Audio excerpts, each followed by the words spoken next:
నమస్తే, welcome to magazine story. Islamabad వేదికగా America Iran మధ్య జరిగిన శాంతి చర్చలు విఫలమయ్యాయి. ఎప్పుడైతే చర్చలు విఫలమయ్యాయో అప్పుడే ప్రపంచం ఉలిక్కిపడింది. అందరి భయాల్ని నిజం చేస్తూ ట్రంప్ కీలక నిర్ణయాలు తీసుకున్నారు. ప్రపంచ దేశాల్ని మరోసారి యుద్ధ భయాల్లోకి నెట్టేశారు. టెహ్రాన్పై బాంబుల వర్షం కురిపించే ప్లాన్ ఎలాగో ఉంది. దీంతో పాటు అత్యంత కీలకమైన హార్ముజ్ జలసంధిపై కీలక ప్రకటన చేసింది అమెరికా. ఇరాన్పై ఒత్తిడి పెంచేందుకు ఆ దేశపు ఓడరేవుల్ని, మరీ ముఖ్యంగా హార్ముజ్ జలసంధిని తమ అధీనంలోకి తీసుకోబోతున్నట్టుగా ప్రకటించారు. ఇవాల్టి నుంచి ఇరాన్ ఓడరేవుల నుంచి బయలుదేరే అన్ని రకాల నౌకలపై ఆంక్షలు ఉంటాయని వెల్లడించింది. దీంతో హార్ముజ్ కేంద్రంగా గల్ఫ్ యుద్ధం కొత్త మలుపు తీసుకుంది. ఇంతకీ హార్ముజ్ని సీజ్ చేసేంత సత్తా అమెరికాకు ఉందా?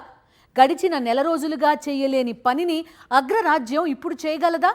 అమెరికాకు ప్రపంచ దేశాల నుంచి మద్దతు లభించిందా? America ప్రకటనపై Iran స్పందనేంటి?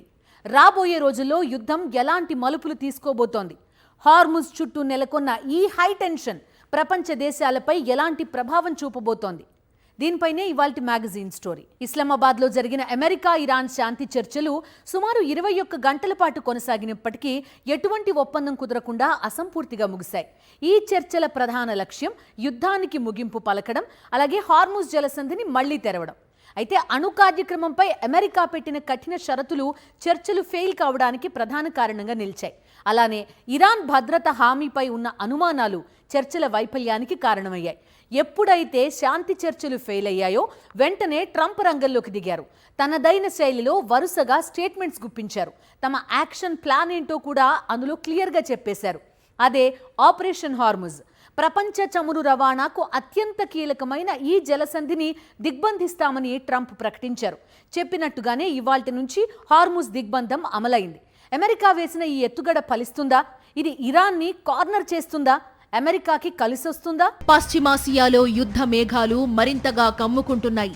అమెరికా ఇరాన్ మధ్య జరిగిన శాంతి చర్చలు ఎటువంటి ఫలితం లేకుండా ముగియడంతో పరిస్థితి ఒక్కసారిగా ఉద్రిక్తంగా మారింది. ఇరాన్ ఓడరేవులను లక్ష్యంగా చేసుకుని నావికా దిగ్బంధనం విధిస్తున్నట్లు అధ్యక్షుడు ట్రంప్ ప్రకటించడం ప్రపంచ మార్కెట్లను కుదిపేస్తోంది. దీనికి సంబంధించి ఇప్పటికే తన 5th ఫ్లీట్ నావికా విభాగానికి ఆదేశాలు జారీ చేశారు ట్రంప్. ఆదేశాలు అందుకున్న మరుక్షణం 5th ఫ్లీట్ నౌకాదళం హార్ముజ్లో రంగంలోకి దిగింది. ఇరాన్ పోర్టుల నుంచి హార్ముజ్లోకి వస్తున్న నౌకల్ని అడ్డుకుని ఇరాన్పై ఒత్తిడి పెంచే ప్రయత్నం చేస్తున్నాయి. ఇరాన్ చర్చలకు తిరిగి రాకపోయినా ఐ డోంట్ కేర్, వాళ్లు మళ్లీ చర్చలకు రాకపోతే మా పని మేం చేస్తామంటూ ట్రంప్ ప్రకటించిన గంటల వ్యవధిలోనే హార్ముజ్లో అమెరికా నౌకాదళం వారిపోయింది. ఇరాన్కు టోల్ చెల్లించే ప్రతి నౌకను అడ్డుకుంటామని అమెరికన్ నేవీ ప్రకటించింది.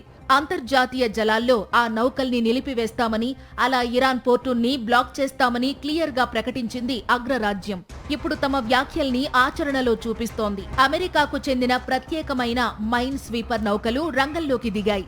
వీటితో పాటు మానవరహిత అండర్ వాటర్ వెహికల్స్ ను కూడా హార్ముజ్ కు తీసుకొచ్చారు. ఈ రెండు హార్ముజ్ జలసంధిలో ఇరాన్ పెట్టిన సీ మైన్స్ ను గుర్తిస్తాయి. అలా గుర్తించిన మైన్స్ ను అక్కడికక్కడే పేల్చేస్తుంది అమెరికా, లేదా నిపుణుల బృందం వాటిని నిర్వీర్యం చేస్తుంది. దీంతో పాటు హెలికాప్టర్ ఆధారిత మైన్ క్లియరెన్స్ సిస్టమ్ కూడా అమెరికా వద్ద ఉంది. హెలికాప్టర్ ద్వారా హార్ముజ్ వెంట సంచరిస్తూ అత్యాధునిక టెక్నాలజీతో మైన్స్ ఎక్కడెక్కడున్నాయో గుర్తించొచ్చు. దీనికోసం అడ్వాన్స్డ్ సోనార్ టెక్నాలజీని ఉపయోగిస్తుంది అమెరికా. మరి చేతిలో ఇంత టెక్నాలజీ పెట్టుకుని ఇన్నాళ్లు ఎందుకు అమెరికా ఆ పని చేయలేదు? దీనికి ఓ ప్రత్యేకమైన కారణం ఉంది. హార్ముజ్ జలసంధి చాలా ఇరుకైన సముద్ర మార్గం. ఇక్కడ మైన్స్ ఏర్పాటు చేయడం చాలా ఈజీ, కానీ వాటిని తొలగించడం అత్యంత కష్టమైన పని. నీటి లోతు, భౌగోళిక పరిస్థితులు మైన్స్ వెలికితీతకు ప్రతికూలం. పైగా ఇరాన్ 3 రకాల సీ మైన్స్ ను పెట్టింది. వీటిలో కాంటాక్ట్, మ్యాగ్నెటిక్ సీ మైన్స్ ను తొలగించడం కొంత మేరకు సాధ్యమే. అకౌస్టిక్ సీ మైన్స్ వెలికితీత మాత్రం చాలా కష్టమైన ప్రక్రియ. ఇరాన్ ఏ తరహా మైన్స్ పెట్టిందో ఎవ్వరికీ తెలియదు. యుద్ధ భయాలు మొదలైన వెంటనే హార్ముజ్ జలసంధిలో 2000 నుంచి 6000 వరకు సీ మైన్స్ ను ఇరాన్ ప్లాన్ చేసినట్లు ఓ అంచనా. ఇన్ని వేల సీ మైన్స్ ను తొలగించాలంటే మిత్ర దేశాలతో కలిసి పనిచేసినా కనీసం ఏడాది సమయం పడుతుందని ఓ అంచనా. అయితే మిత్ర దేశాలు కొన్ని ఇప్పటికే అమెరికా చర్యలపై వ్యతిరేకత చూపుతున్నాయి. హార్ముజ్ను దిగ్బంధించే విషయంలో అమెరికాతో కలిసి నడవబోమని ఫ్రాన్స్ ఇప్పటికే తేల్చి చెప్పింది. అటు యూకే కూడా ఇదే విషయాన్ని స్పష్టం చేసింది. హార్ముజ్లో అమెరికా చేస్తున్న ఆపరేషన్తో బ్రిటన్కు ఎలాంటి సంబంధం లేదని ప్రకటించింది. తాము స్వేచ్ఛా నౌకాయానాన్ని కోరుకుంటామని, దీనికోసం ఫ్రాన్స్తో కలిసి పనిచేస్తామని బ్రిటన్ ప్రకటించింది. ఆస్ట్రేలియా కూడా ఫ్రాన్స్, బ్రిటన్ సరసన చేరింది.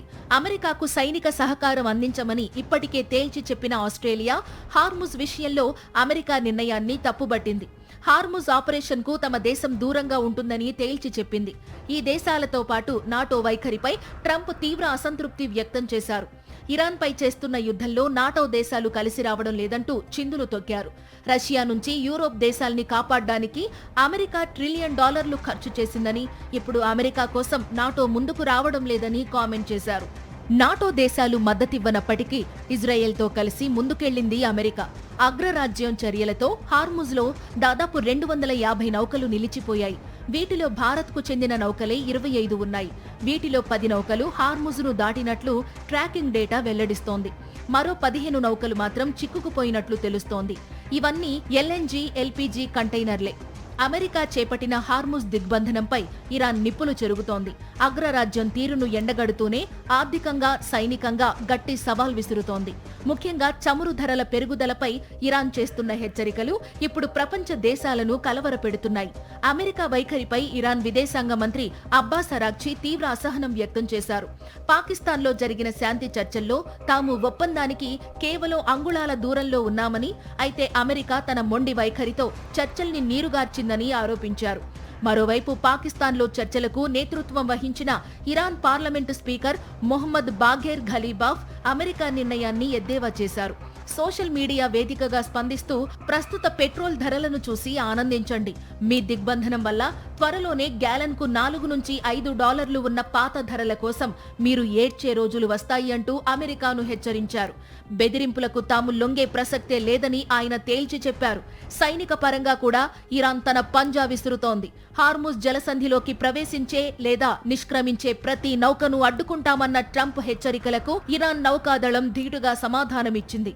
అంతర్జాతీయ నౌకాయాన మార్గాల్లోకి చొరబడే ఏ అమెరికా యుద్ధ నౌకనైనా ధీటుగా ఎదుర్కొంటామని ఇరాన్ సైన్యం హెచ్చరించింది.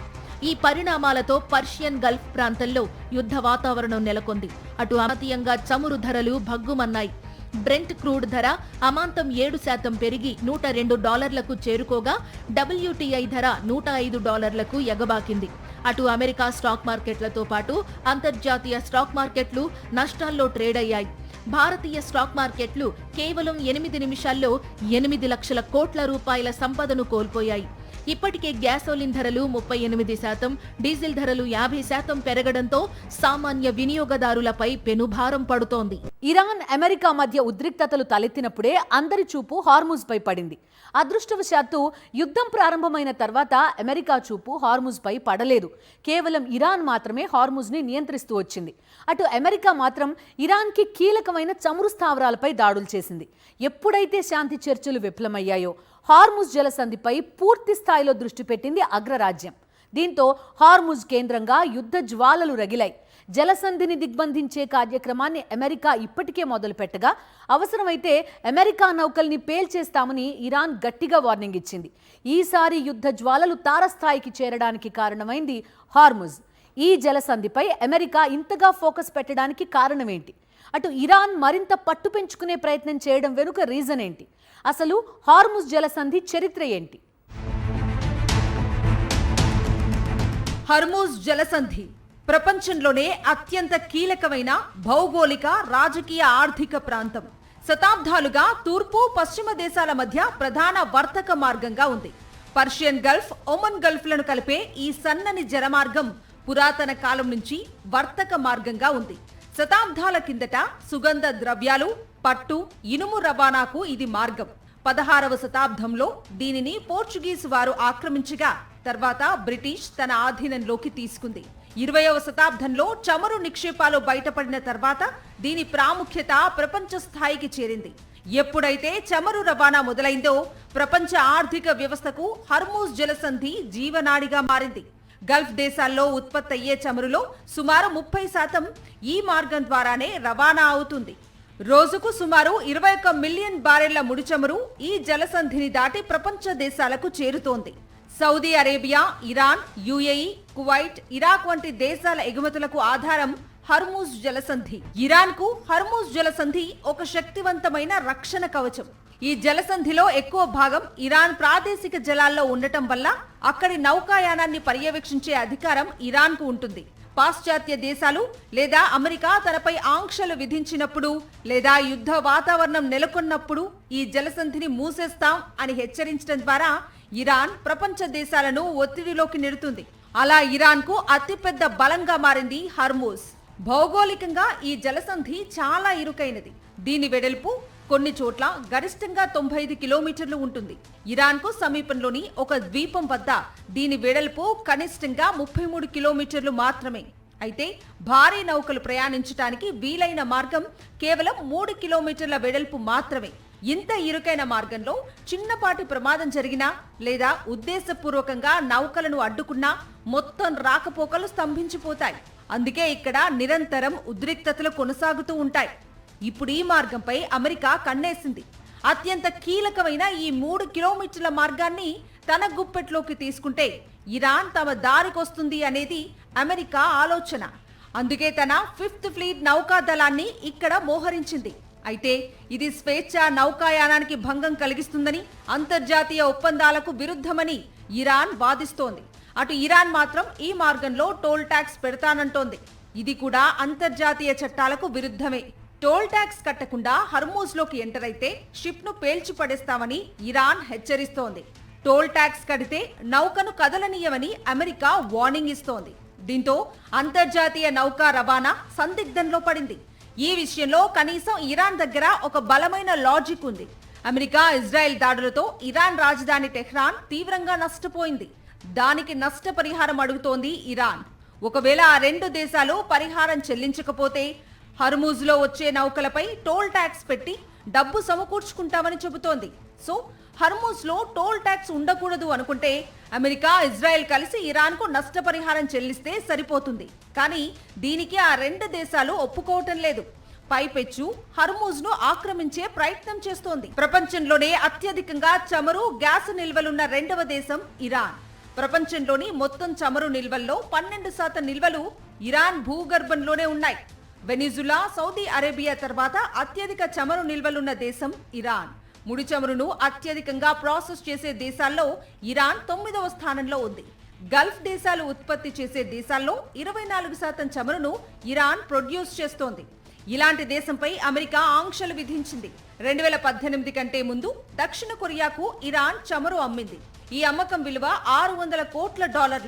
ఇప్పటి వరకు ఆ చెల్లింపు జరగకుండా స్తంభింపజేసింది అమెరికా. 2023లో బైడెన్ అధ్యక్షుడిగా ఉన్నప్పుడు అమెరికా, ఇరాన్ మధ్య కొన్ని డీల్స్ జరిగాయి. ఇందులో భాగంగా సౌత్ కొరియా ఇవ్వాల్సిన మొత్తాన్ని ఇరాన్కు చెల్లించేందుకు అమెరికా అంగీకరించింది. ఈ మేరకు ఆ మొత్తాన్ని ఖతార్కు చెందిన బ్యాంకుల్లో సౌత్ కొరియా డిపాజిట్ కూడా చేసింది. ఆ తర్వాత ట్రంప్ రావడంతోనే ఆ ట్రాన్సాక్షన్ ను సీజ్ చేశారు. ఇలా చెప్పుకుంటూ పోతే విదేశాల్లో ఉన్న ఇరాన్ ఆస్తుల్ని దాదాపు సీజ్ చేసింది అమెరికా. అందుకే హర్మూజ్ లో నడిచే షిప్పులపై $2 మిలియన్ టోల్ ట్యాక్స్ వసూలు చేస్తానంటోంది ఇరాన్. అలా వచ్చే మొత్తాన్ని ఓమన్ తో కలిసి పంచుకుంటానని చెబుతోంది. దీనికి అమెరికా అంగీకరించడం లేదు. ఇలా హర్మూజ్ జలసంధి చుట్టూ చాలా పెద్ద చిక్కుముడి పడింది. యుద్ధంలో హార్ముజ్ జలసంధిని తొలి నుంచి అత్యంత కీలక ఆయుధంగా వాడుతోంది ఇరాన్. హమాస్ పూర్తిగా బలహీనపడిపోవడం, హెజ్బుల్లా, హౌతీ రెబెల్స్ కూడా అనుకున్న రీతిలో ప్రతిదాడులు చేయలేకపోవడంతో అమెరికా, ఇజ్రాయెల్ని ఇరాన్ ఎలా ఎదుర్కోగలదన్న ప్రశ్నకి హార్ముజ్ సమాధానంగా నిలిచింది. 33 కిలోమీటర్ల వెడల్పున్న ఈ జలసంధి ఇప్పుడు ప్రపంచ దేశాల్ని వణికిస్తోంది. అందుకే హార్ముజ్ పై పట్టు సాధిస్తే ఇరాన్ పని అయిపోయినట్టేనని అమెరికా భావిస్తోంది. ఇరాన్ మాత్రం తన పట్టును మరింత పెంచుకునేందుకు పావులు కదుపుతోంది. ఈ 2 దేశాల హార్ముజ్ పంతం మధ్య ఇప్పుడు ఇండియా నలిగిపోతోంది. తాజాగా ఇండియాకు చేరిన చమురు నిల్వలతో ఎన్ని రోజులు భారత్ తన చమురు అవసరాల్ని తీర్చుకోగలదు? పెట్రోల్, డీజిల్, గ్యాస్ కోసం జనం మరోసారి క్యూ కడితే ఈసారి ఆ సంక్షోభాన్ని తట్టుకోవడం ఇండియా వల్ల అవుతుందా? నిజంగా హార్ముజ్ లాక్ అయితే ఇండియా వద్ద ప్లాన్ బి ఉందా? వాషింగ్టన్, టెహ్రాన్ మధ్య చర్చలు విఫలమైన నేపథ్యంలో ఇరాన్తో సంబంధం ఉన్న నౌకలను లక్ష్యంగా చేసుకుని నావికా దిగ్బంధనాన్ని అమలు చేసింది అమెరికా. దీంతో భారత్కు చమురు సరఫరాపై మరోసారి అనిశ్చితి తలెత్తింది. కేవలం ఇరాన్ నౌకల్ని మాత్రమే అడ్డుకుంటామని, మిగతా దేశాల నౌకలు సాఫీగానే సాగుతాయని అమెరికా చెప్పినప్పటికీ ప్రపంచ దేశాల్లో ఆందోళనలు తగ్గలేదు. పశ్చిమాసియా ఘర్షణ నేపథ్యంలో భారతదేశం ఇప్పటికే ఇంధన కొరతను ఎదుర్కొంటున్న తరుణంలో ఒకవేళ అమెరికా హర్మూజ్ జలసంధిలో నౌకా రవాణాపై ఒత్తిడి పెంచితే ఆ ప్రభావం ఖచ్చితంగా ఇండియాపై పడుతుంది. ఈవేళ భారతదేశం పరిస్థితి ఏంటంటే ప్రపంచంలో కరువు మాత్రం చెమరలేదు కాబట్టి కొత్త సోర్సెస్ నుంచి కొనుక్కుంటున్నారు. అది టైం పడుతుంది రావటానికి. ఎల్పిజి కూడా ఇప్పుడు వరకు ఖతార్ నుంచే ఆధారపడి ఉన్నాం. ఇతర దేశాలు కూడా సప్లై చేయగలవు, రష్యాతో సహా. అవన్నీ కొత్త సప్లై చైన్ అది మొత్తానికి సెట్ అవ్వడానికి ఇంకో నెల పడుతుంది. సో ఏ రకంగా చూసినా ఇప్పుడు 60 రోజులు నిలవల చమురున్నది, అలాగే ఎల్పిజి కూడా 30 రోజుల వరకు ఉన్నది. అమెరికా ఆంక్షల తర్వాత 2019 నుంచి ఇరాన్ చమురు దిగుమతులు తగ్గించింది ఇండియా. 7 ఏళ్లలో తొలిసారిగా ఈ వారం భారతదేశం ఇరాన్ ముడి చమురును అందుకోనుంది. దీంతో పాటు Iraq, Saudi Arabia, United Arab Emirates వంటి ఇతర గల్ఫ్ దేశాల నుంచి కూడా చమురు దిగుమతులు ఉన్నాయి. ఇవన్నీ హర్మూజ్ ద్వారానే ఇండియాకు రావాలి. అయితే ఒకవేళ అమెరికా తన ప్రతిపాదిత నావికా దిగ్బంధనాన్ని అమలు చేయడంలో మరింత దూకుడుగా వ్యవహరిస్తే మాత్రం చిక్కులు తప్పకపోవచ్చు. ఎందుకంటే ప్రస్తుతం తమతో శత్రుత్వం లేని నౌకలకు అనుమతులిస్తోంది ఇరాన్. అమెరికా దూకుడు పెరిగితే మిత్ర దేశాల నౌకల రాకపోకల్ని కూడా ఇరాన్ కట్టడి చేసే ప్రమాదం ఉంది. అదే జరిగితే ఇండియాకు చిక్కులు తప్పవు. భారతదేశం నౌకలు అక్కడ ఉండిపోయింది. ఇప్పుడు మళ్ళీ అమెరికాతో టెన్షన్ వచ్చింది కాబట్టి కొన్ని రోజుల పాటు ఇది సాగుతుంది. అందువల్ల భారతదేశానికే కాదు ప్రపంచానికి కొంచెం ఇబ్బంది జరుగుతుంది. ప్రపంచంలో చమురు కరువు లేదు, ఎల్పిజి కరువు లేదు. కొత్త దూర దేశాల్లో దొరుకుతుంది కాబట్టి ఇప్పుడు భారతదేశంకి ఇతర దేశాలు కెనడా, అర్జెంటీనా, అలాగే నార్వే నుంచి వచ్చేటప్పటికి ఇంకో నెల టైం ఎక్కువ పడుతుంది, కానీ అన్నీ వస్తున్నాయి. సో పెద్ద ఇబ్బంది ఉండదు. షార్ట్ టర్మ్లో మనకి ఇబ్బందిగా కనపడిన ఒక నెలలకి స్టేబిలైజ్ అవుతుంది. భారతదేశానికి అత్యంత తక్షణ అవసరం ఎల్పిజి సరఫరా. ప్రభుత్వ గణాంకాల ప్రకారం దేశం తన ద్రవీకృత పెట్రోలియం గ్యాస్ అవసరాలలో సుమారు 60% దిగుమతి చేసుకుంటోంది. వీటిలో అధిక భాగం హర్మూజ్ జలసంధి ద్వారానే రావాలి. కొన్ని రోజుల కిందట గృహ సరఫరాకు ప్రాధాన్యతనిచ్చే క్రమంలో రెస్టారెంట్లు, చిన్న వ్యాపారులకు వాణిజ్య సిలిండర్ల సరఫరా తగ్గించింది కేంద్రం. అయితే డొమెస్టిక్ సిలిండర్ల డెలివరీలో కూడా జాప్యం జరుగుతుంది అనేది నిజం. వారం రోజుల్లో డెలివరీ వస్తుందని మెసేజ్లు వస్తాయి, కానీ గ్యాస్ మాత్రం చెప్పిన టైంకు ఇంటికి రావట్లేదు. సరఫరాలో అసమతుల్యత ఇక్కడే తెలిసిపోతోంది. భారతదేశం ప్రపంచంలోనే 2వ అతిపెద్ద యూరియా వినియోగదారు. ఏటా మన దేశానికి సుమారు 350 లక్షల మెట్రిక్ టన్నుల యూరియా అవసరం. దేశీయంగా 280 నుంచి 290 లక్షల టన్నుల యూరియా ఉత్పత్తి చేస్తున్నా మిగిలిన 60 నుంచి 70 లక్షల టన్నుల కోసం విదేశీ దిగుమతులపైనే ఆధారపడుతున్నాం. ముఖ్యంగా భారత్ దిగుమతి చేసుకునే యూరియాలో దాదాపు 25% వాటా ఒక్క ఇరాన్, ఒమన్ దేశాల నుంచే వస్తోంది. యుద్ధం వల్ల హర్మూజ్ జలసంధి మూతపడితే ఆ ప్రభావం ఎరువుల దిగుమతిపై కూడా పడుతుంది. మరికొన్ని రోజులు ఇలానే పరిస్థితి ఉంటే రాబోయే ఖరీఫ్ సీజన్ నాటికి దేశంలో యూరియా కొరత దారుణంగా ఉండబోతోంది. ముడి చమురు విషయానికి వస్తే భారతదేశంలో ఇప్పటికిప్పుడు సంక్షోభం తలెత్తదు. అయినప్పటికీ సంక్షోభం పెరిగే కొద్దీ ముడి చమురు దిగుమతులపై ఒత్తిడి పెరుగుతోంది. ఓవరాల్ గా చూస్తే ప్రపంచవ్యాప్తంగా చమురు ధరల పెరుగుదల దేశ కరెన్సీ, ద్రవ్యోల్బణంపై ప్రభావం చూపుతుంది. ప్రస్తుతానికి ట్యాంకర్ల రవాణా స్థిరంగా కొనసాగుతున్నట్లుగా కేంద్రం ప్రకటించింది. కానీ ఉద్రిక్తతలు పెరగటం, అమెరికా దిగ్బంధనం ప్రారంభం అవ్వటంతో ఏ క్షణంలోనైనా పరిస్థితి తలకిందులు కావచ్చనే అంచనాలు వెలువడుతున్నాయి. ఇది ఇవాల్టి మ్యాగజైన్ స్టోరీ. మరో ఇంట్రెస్టింగ్ టాపిక్ తో మళ్ళీ కలుద్దాం. Stay tuned.